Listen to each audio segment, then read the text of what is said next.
Saudara, ada satu bagian firman Tuhan yang saya ingin ajak Bapak Ibu dan semua saudara pada pagi hari ini kita perhatikan sama-sama. Mari lihat sama-sama di dalam Kisah Para Rasul pasal yang ke-7. Kisah Para Rasul pasal yang ke-7. Ada satu kisah, ada satu cerita di dalam Alkitab. Saya berharap kisah ini akan menolong saya dan saudara bagaimana kita bisa bersikap, bagaimana kita bisa percaya, bagaimana kita bisa tahu dengan apa yang Tuhan lakukan dan kendalikan dalam kehidupan setiap kita. Kisah Para Rasul pasal yang ke-7, kita akan mulai baca di dalam ayat yang ke-19. Ini menceritakan mengenai keadaan orang Israel di Mesir.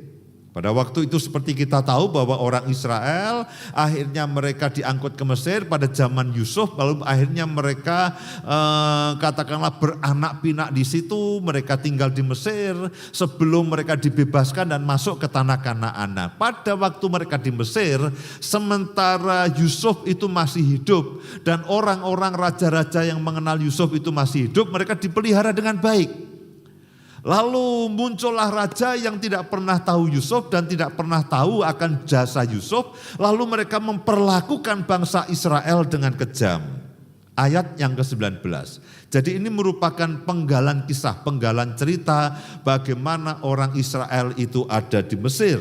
Raja itu, Raja Mesir, Fir'aun itu mempergunakan tipu daya terhadap bangsa kita, terhadap orang Israel. Dan menganiaya nenek moyang kita serta menyuruh membuang bayi mereka. Karena mereka ketakutan bahwa orang Israel makin bertambah banyak, jadi setiap kali ada bayi laki-laki yang lahir itu dibuang, itu dibunuh. Karena mereka tidak mau orang Israel bertambah banyak dan satu waktu bersekutu dengan musuh orang Mesir, lalu bersama-sama mengkhianati dan mengalahkan Mesir. Jadi mereka ketakutan, mereka cemas, lalu raja itu mempergunakan tipu daya terhadap bangsa kita dan menganiaya nenek moyang kita serta menyuruh membuang bayi mereka supaya bangsa kita atau bangsa Israel itu jangan berkembang. Pada waktu itulah Musa lahir. Jadi Musa lahir pada musim yang tidak tepat. Musa lahir pada musim yang tidak nyaman karena semua bayi laki-laki pada waktu itu dibunuh. Dan pada waktu itulah Musa itu lahir dan ia elok di mata Allah. 3 bulan lamanya ia diasuh di rumah ayahnya. Ia elok di mata Allah, terjemahan lain mengatakan bahwa Tuhan berkenan kepadanya. Tuhan berkenan kepadanya. Nah, perhatikan poin ini. Tuhan berkenan kepadanya. Saudaraku, ketika saudara menerima keselamatan, saudara itu artinya Tuhan berkenan kepadamu.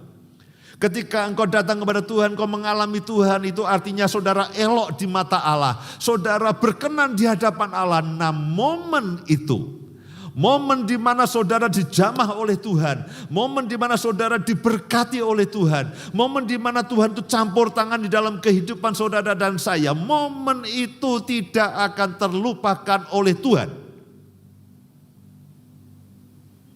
Sekali Tuhan berkenan kepada saudara, jangan berpikir bahwa lalu Tuhan mudah sekali berubah, melupakan akan saya dan saudara. Nanti kita perhatikan baik-baik.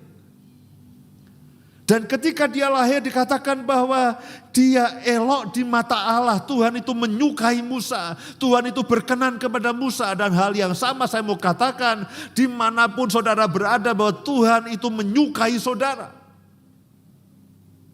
Kalau tidak, saudara tidak akan bersama-sama dengan saya ibadah pagi hari ini. Saudara katakan, maafkan saya Pak, saya beribadah sambil minum kopi. Oke. Saudara di rumah, saudara di ruang tamu, saudara mungkin melihat HP saudara, lalu ada kopi dan pisang goreng dan sebagainya di situ. Pasti berbeda ketika saudara di gereja, saudara mungkin lebih rileks dan sebagainya.